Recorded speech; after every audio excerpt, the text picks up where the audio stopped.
Hey guys, welcome back. Today we're going to be doing some product testing for different polishing systems. I know a lot of people have different systems that they like to use to polish out their clear coat, and some of them, it depends on whether their clear coat is a urethane or a lacquer or whatever it happens to be. But I've got a couple of the popular brands that I think are pretty good. 3M, got some of their polishing system here, two different compounds.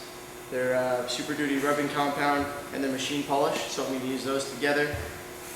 Then this liquid ice polish, this should be able to do the job by itself, this one part. Meguiar's Ultimate Compound, this stuff's really easy to find, so I figured it would be a good idea to include it. This is also supposed to be able to do the job by itself, depending on how well you sand your stuff out or what kind of scratches you're trying to deal with. What I've done in the past, what I like to do, and you will know this if you've seen my video on how to polish out the clear coat, is I use this system first and then finish up with the Meguiars. So that's always an option. Today I'm going to show them separately. And then finally I have Minwax paste finishing wax. This is something that people use on lacquer now and then. And I'm going to show how it works. You can do it by hand. You should be able to do all these by hand if you have a lint-free, nice soft cloth. I'm going to do it with the polisher because I'm lazy. What I've got here is the piece that I'm going to be polishing. If you saw my video on painting ghost flames with a spray can, this isn't done with a spray can, but you would have seen this. This is sanded down as smooth as I can get it. So I'm going to divide this up into 4 different sections just with a piece of masking tape. When I find a piece of masking tape. Alright, I'm going to split it up into 4 sections and then we'll polish out each of those sections with a different system and we'll see what yields the best results. Now if you're sanding your piece down to, if the smoothest you can get it is something along the lines of 600 grit, then you're going to be polishing for a long time. It's going to be a lot of work. And you're probably going to need a system with something like this, the Super Duty rubbing compound that's designed to get out the bigger scratches.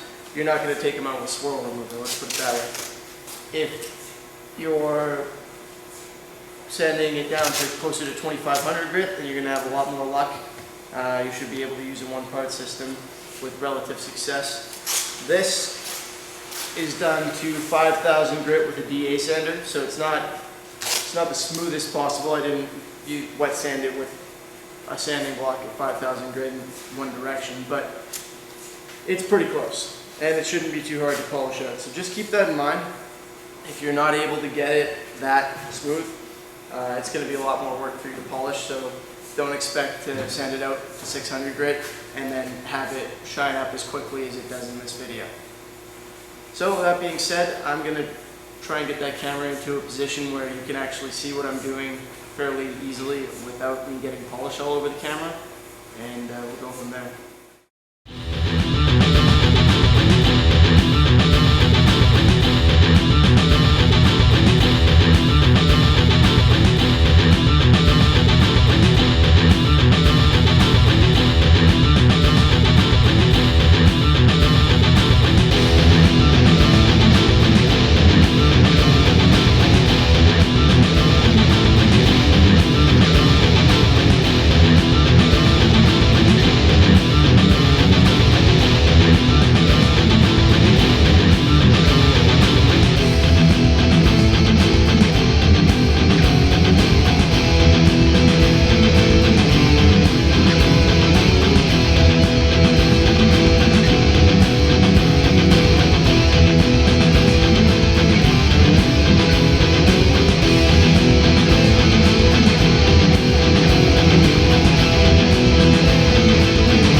guys, for those of you awaiting the verdict, it is time to pass judgment. So you can see the lines where I left the tape. They're quite dull by comparison to the rest of the piece because they weren't polished, they were just sanded. So let's begin on the right. This was the 3M combination. I think it turned out quite nice.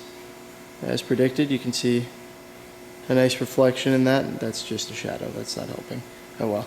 You can see a nice reflection in that of some of the other stuff in this warehouse. And it's got a pretty good gloss to it. It's pretty flat. You might notice that it's not a perfect mirror finish. That is not the polish's fault. That's because I clear coated this. This was probably the second thing I ever clear coated with a gun and actual clear coat. So very old piece, and that's my rookie mistake. Lots of orange peel in this guy. I didn't have the right nozzle. Anyway, that performed quite nicely, so let's keep that in mind. If we move one to the left, here we have the liquid ice polish. Now this stuff is designed to take out anything anything smoother or up to basically 1200 grit scratches. And what you would do if you had heavier scratches, mine were supposed to be 5000 grit, so no issues there. With heavier scratches, you just use a coarser piece of foam, a harder foam pad. This one also performed quite well. Looking at it through the camera, it's difficult to really see any difference. And looking at it not through the camera, it is also difficult to see any difference. So I'm quite fond of this. This stuff performed quite nicely.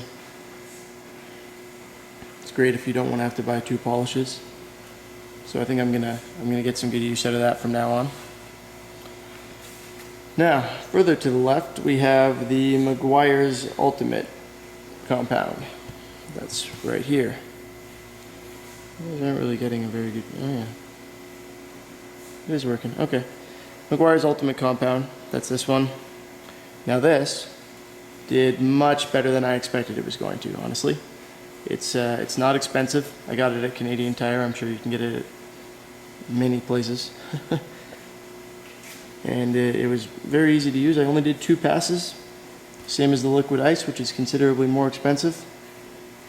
And the results are amazingly similar. Now, I would suggest that, like I said, the liquid ice can do 1200 grit and up. I would think that the Meguiar's Ultimate probably can't. I think it performed so well because the scratches I put in there were so fine. And it's probably not great for taking out anything much heavier than about 2500 grit, but it did a really great job of this. Looks very nice, and that actually impressed me. I was fairly surprised by that. So that is why I use it as a finishing polish after I've done the 3M system. I find that it puts a nice final touch on things. I use it almost like a swirl remover.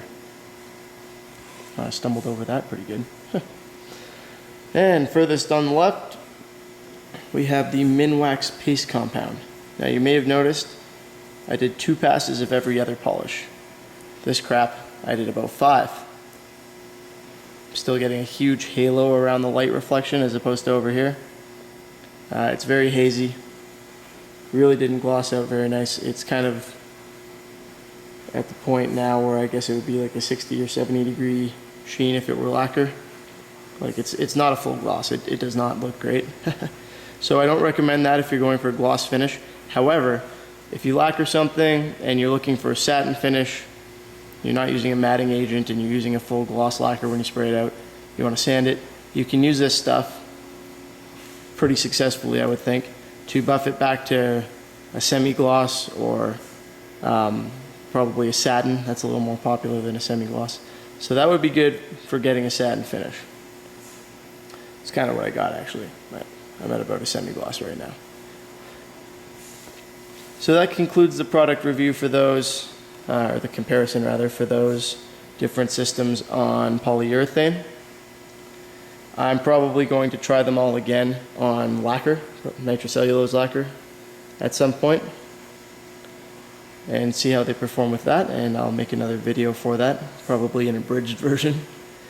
But yeah, that covers that. So thank you for watching. I hope this was informative for anybody who's going to be polishing out clear coat, and I'll see you guys next time.